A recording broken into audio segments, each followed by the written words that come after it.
இருக்கிற இந்த சமுதாயத்தில் நான் பொண்ணாக பிறந்தது பாவமா, இல்லை எங்கள் அப்பா என்னை விட்டுட்டு போனது பாவமா, படித்தது பாவமா, வேலைக்கு போனது பாவமா, இல்லை போராடணும் அப்படின்னு நான் சட்டத்தை கையில் எடுத்தது பாவமா? இந்த அரட்டை அரங்கத்துக்கு என் பிள்ளைங்களும் என் சகோதரனும் வந்திருக்கிறாங்க.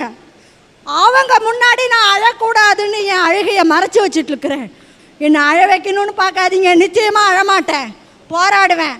தப்பு பண்ணது யாராக இருந்தாலும் தண்டனை கொடுக்கணும்னு எல்லா பெண்களும் எழுணுங்கிற அந்த விழிப்புணர்வை ஏற்படுத்தணும்னு தாங்க நான் இங்கே வந்திருக்கேன்.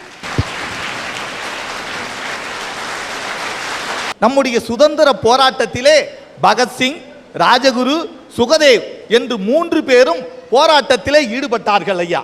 வெள்ளையன் பார்த்தான், இந்த 3 பேருக்கும் தூக்கு தண்டனையை விதித்தான். என்ன உன்னுடைய கடைசி ஆசை என்று கேட்டான். அப்பொழுது பகத்சிங் சொன்னான், சாகும்போது கூட நான் இந்திய திருநாட்டை பார்த்து கொண்டே சாக வேண்டும், ஆகவே என்னுடைய முகத்திலே கருப்பு துணியை போட்டு என்னை தூக்கிலே போடாத என்று சொன்னான். அதே பிரகாரம் அவன் முகத்திலே கருப்பு துணியை போடாமல் தூக்கிலே போட்டார்கள். போடும்போது பக்கத்திலே இருந்த ராஜகுரு சொன்னான், வந்தே மாதரம் என்று சொன்னான்.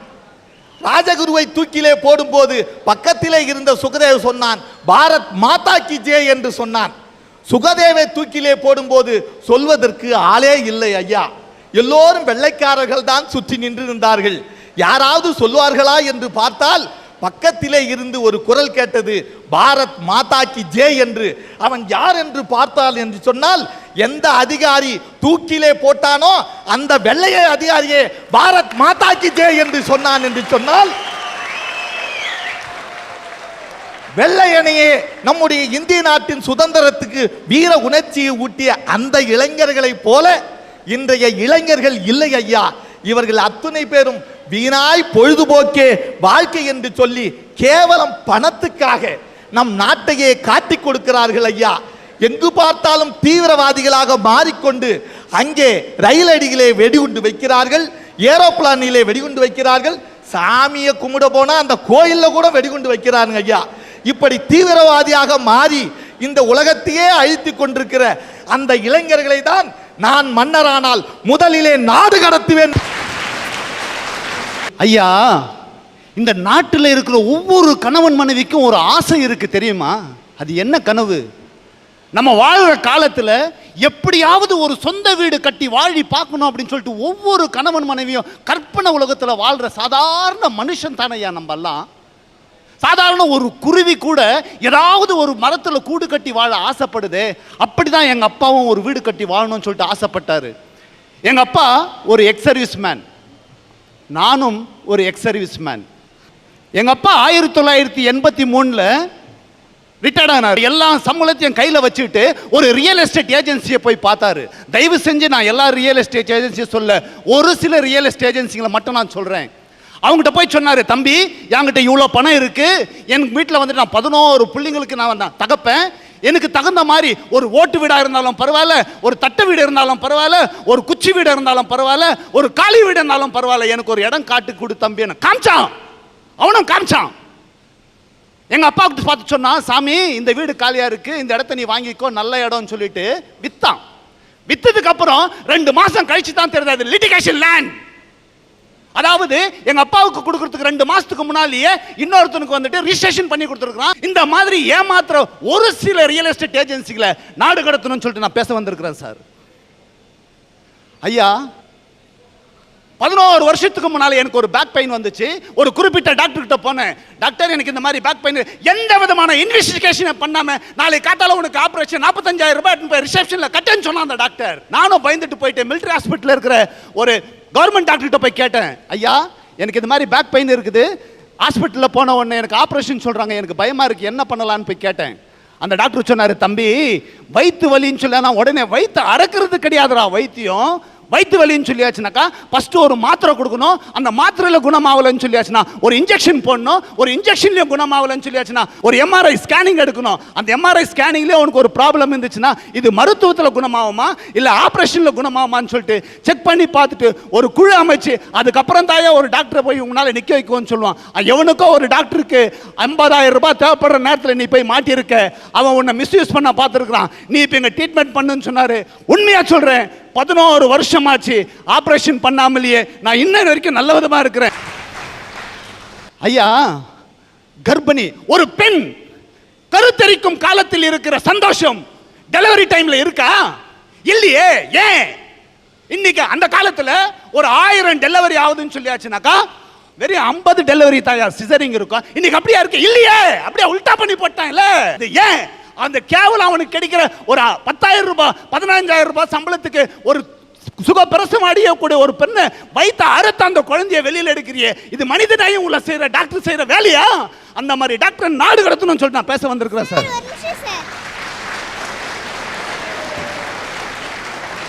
எல்லா டாக்டரையும் குத்த சொல்லாதீங்க சார். குஜராத்ல பூகம்பம் வந்துச்சு, அந்த ஊரே ஸ்தம்பித்து போச்சு, கரண்ட் கட் ஆகி போச்சு, பல வீடுகள் இடிஞ்சு விழுந்துருச்சு சார். அதில் ஒரு பள்ளி கட்டிடமே இடிந்து விழுந்துருச்சு. ஆயிரக்கணக்கான குழந்தைகள் இருந்துட்டாங்க. 40 கணக்கான குழந்தைகள் உயிருக்கு போராடிட்டு இருக்காங்க. அப்போ ஒரு டாக்டர் குழு வந்துட்டு இருக்காங்க சார். வந்து பார்த்தா அந்த 40 குழந்தைங்களுக்கும் வந்து ரத்த வெள்ளமா ஓடிக்கிட்டு இருக்கு. அந்த ரத்த வெள்ளத்தை நிறுத்தணும்னா ஆப்ரேஷன் பண்ணணும். ஆப்ரேஷன் பண்ணணுமா வந்துட்டு கரண்ட் வசதி வேணும். கரண்ட் துண்டிக்கப்பட்டுருச்சு. அதில் ஒரு சில டாக்டர் சொல்கிறாங்க என்ன தெரியுங்களா சார், டார்ச் லைட் அடிங்க சார், டார்ச் லைட் வெளிச்சத்தில் நாங்கள் ஆப்ரேஷன் பண்ணுறோம்னு சொல்லிட்டு ஆப்ரேஷன் பண்ண டாக்டர் நம்ம நாட்டில் இருக்காங்க சார். சபாஷ், சூப்பர் ரக்கனு, சூப்பர் பஞ்ச் அடிச்ச. ஏன் சொல்றேன் தெரியுமா? அந்த குஜராத்தில் இருந்த வைத்தியம் பண்ண அந்த 40 டாக்டர் எனக்கு தெரியும். இதே கார்கில் வார்ல நம்ம தேசத்துக்காக உயிர் விட்ட ராணுவ வீரர்களுக்காக ஊழியம் செஞ்ச அந்த நல்ல டாக்டருக்கும் தெரியும். அந்த நல்ல டாக்டருக்கும் இந்த நல்ல டாக்டருக்கும் 1362 919 ஹவுல்தார் செல்வநாதன் சல்யூட் அடிக்கடா குட்டி வகராகன்னு. ராணுவத்திலிருந்து வந்த ராணுவ வீரனே, என் இந்திய மண்ணின் பெருமையை எடுத்துரைக்க வந்த உன் வீரத்தை பார்த்து, உன் ராணுவ வீரத்தை பார்த்து உனக்கு நான் வணக்கம் செலுத்துகிறேன். பெயரை கண்ட போதெல்லாம் வாடினேன் என்று வள்ளலார் சொன்னார். அரட்டை அரங்கத்திலே உடல் தானம் செய்ய வேண்டும் என்பதை பற்றி சாரங்கபாணி என்பவர் எடுத்து சொன்னார். நாம ஒரு சுகாதாரத்துறையில் இருக்கிறோம், நாம ஏன் நம்முடைய உடலை மருத்துவங்களுக்கு தரக்கூடாதுங்கிற எண்ண உணர்ச்சி வந்துதான் நான் என்னுடைய உடலை தானமாக கொடுத்திருக்கிறேன் மருத்துவக் கல்லூரிக்கு.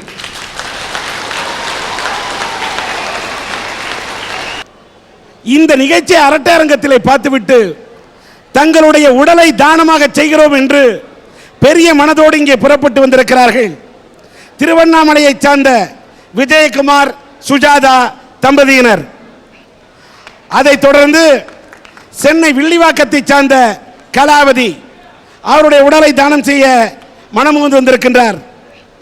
அதை போல வணக்கம்மா நாயுடு மங்கலத்தை சார்ந்த விநாயகம், ஜெயகாந்தன், செடியன் என்ற இவர்களும் தங்களுடைய உடலை தானம் செய்கிறோம் என்று இந்த அரட்டை அரங்கத்தின் மேடையிலே மனமுவந்து சொல்லியிருக்கிறார்கள். இவர்கள் உடல் தானம் செய்கிறோம் என்று மனமுவந்து அதற்கான சான்றிதழை அந்த சர்டிபிகேட்டை கொடுக்கிறார்கள். அதை சிஎம்சி ஹாஸ்பிட்டலை சார்ந்த அந்த கோஆர்டினேட்டர் சகாயமாவிடத்தில் நான் உங்கள் முன்னிலையில் ஒப்படைக்கின்றேன். வாழ்த்துக்கள்.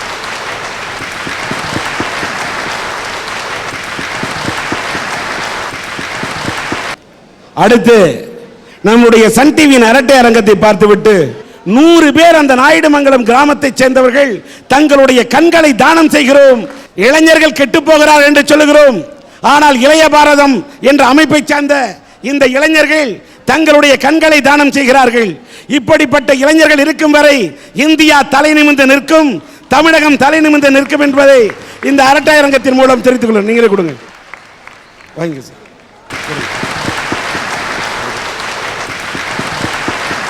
எல்லோரும் இந்நாட்டு மன்னர்கள் என்று நாட்டிலே நாம் முடங்கிக் கொண்டிருந்தாலும் நீங்கள் மன்னரானால் முதலில் யாரை நாடு கடத்துவீர்கள்? இதுதான் தலைப்பு. இந்த தலைப்புல யார் நாடு கடத்தணும்னு சொல்லும்போது பொழுதுபோக்கையே வாழ்க்கையாக கொண்டு சுற்றித் திரியும் இளைஞர்களையா, 2 பெண்களுக்கு எதிரான பாலியல் வன்முறையில் ஈடுபடும் மனித மிருகங்களையா, மனிதாபிமானத்தை அறவே மறந்துவிட்ட சுயநலவாதிகளையா, பொய் பேசி பிழைப்பதையே வாழ்க்கையாக கொண்ட பித்தள ஏமாற்று பேர்வழிகளையா, எல்லாவற்றையும் விட அட போங்க சார், மன்னராவது நாடாவது ஒவ்வொரு மனிதனும் சமுதாயத்தில் தனி மனித ஒழுக்கத்தோடு வாழ்ந்தாலே போதும். இப்படி 5 தலைப்பு. இந்த 5 தலைப்புல பேசுறதுக்கு தான் இவ்வளவு பேர் வந்திருக்கிறாங்க. ஒவ்வொருத்தரும் ஒவ்வொரு கோணத்துல பேச போறாங்க. வேறு நாட்டு பறவை கூட நம்முடைய வேடந்தாங்களுக்கு வருது.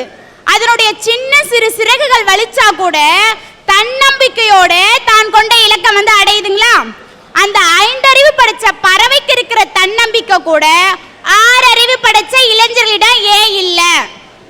ஒரு இளைஞர் சொல்றான், சார் மார்ச்ல விட்டுட்டு நான் அக்டோபர்ல எழுதிக்குவேன், இளைஞர்களிடம் ஏன் இல்ல? ஒரு இளைஞர் சொல்றான், சார் மார்ச்ல விட்டுட்டு நான் அக்டோபர்ல எழுதிக்குவேன், மேத்ஸ் குரூப் எடுத்து என்னால மார்க் ஸ்கோர் பண்ண முடியும்னா அக்ரி குரூப் எடுத்துக்குவேன், மருத்துவ படிப்புக்கு சீட்டு கிடைக்கலனா நான் மருந்து குடிச்சிட்டு செத்து போயிடுவேன், எதிர் விட்டு மாலா கிடைக்கலனா பக்கத்து விட்டு ஷீலாவையாவது நான் தள்ளிக்கிட்டு போவேங்கிற பாருங்க. தாமேலே இவனுக்கு தனக்கே நம்பிக்கை இல்ல. எதிர் விட்டு மாலா கிடைப்பாளான்றதே அவனுக்கு டவுட்டு, இல்ல பக்கத்துல இருக்கல தள்ளிட்டு போலான்னு சொல்றான் பாருங்க. இந்த மாதிரி தன்னம்பிக்கையே இல்லாம இருக்கா பாருங்க தர்தலைங்க, அவங்கள தான் சார் நாடு கடத்தணுங்கிறேன். ஒரு நிமிஷம் சார். என்ன கண்ணு?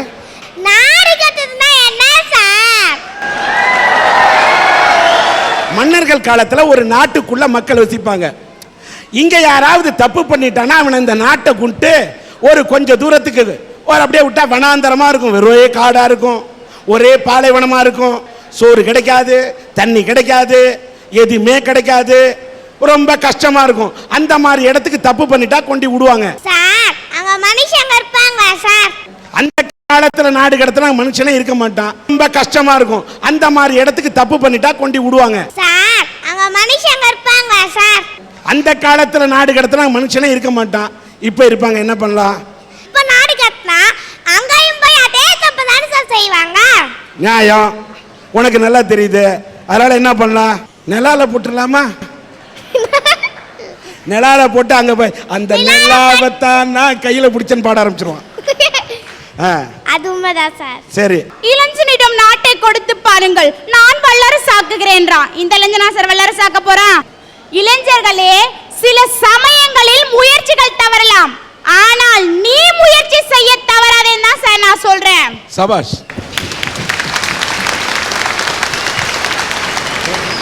நம்ம நாட்டுல நிறைய இளைஞர்கள் படிச்சிட்டு இருக்கான், படிச்சு முடிச்சிருக்கான். ஆனா தான் படிச்ச படிப்புக்கேத்த வேலை கிடைக்கிற வரைக்கும் நான் எந்த வேலைக்கும் போக மாட்டேன் அப்படிங்கிறான். வீதிக்கு ஒரு டீ கடைக்கு ஒரு பெஞ்சை போட்டுறான், அங்கிட்டு 4 பசங்க உட்காந்துக்கிறானுங்க. அந்த பக்கம் போற வர பொம்பளைங்களாம் பார்த்து என்ன தெரியுமா பாடுறான்? அரிது அரிது மானிடலாய் பிறத்தல் அரிது, அதனிலும் அழகான பெண்ணுக்கும் ஐஸ்வர்ய ராயுக்கும் அத்தை மகனாக பிறப்பதே பெரிது. அட எடுபட்ட நாயே, உங்க அப்பனை போய் பார்த்தாக்கா குடிக்கிறதுக்கு கூழும் கோமணமும் கட்டிக்கிட்டு ஏறு ஓட்டிக்கிட்டு இருக்கான். இந்த திருவண்ணாமலையில என்ன வலை இல்ல?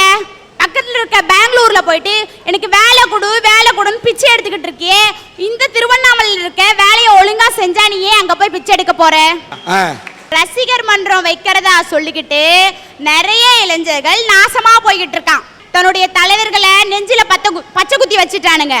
அதுக்கப்புறம் அவங்க படம் போட்ட ஷர்ட்டை போட்டுட்டானுங்க. கொஞ்சம் இப்ப டென்ட் மாறி இருக்கு சார். 60 அடி உயரத்துல கட் அவுட் வச்சு அபிஷேகம் பண்ண ஆரம்பிச்சுட்டான். முதல்ல என்ன பண்ணா? பால் அபிஷேகம் பண்ணான். ரெண்டாவது என்ன அபிஷேகம் பண்ணா? கொஞ்ச நாள்ல காசு அபிஷேகம் பண்ணான். 4 மாசத்துக்கு முன்னாடி நாசமா போன நாய்ங்க பாண்டிச்சேரியில பீர அபிஷேகம் பண்ணுதுங்க சார். இதுங்களெல்லாம் என்ன சார் பண்றது? அவன் ஒவ்வொரு அபிஷேகமா பண்ண அவன் வீட்டுல இருக்க அண்டானோ குண்டானோ அடக்கி கடைக்கு போயிட்டு இருக்கு.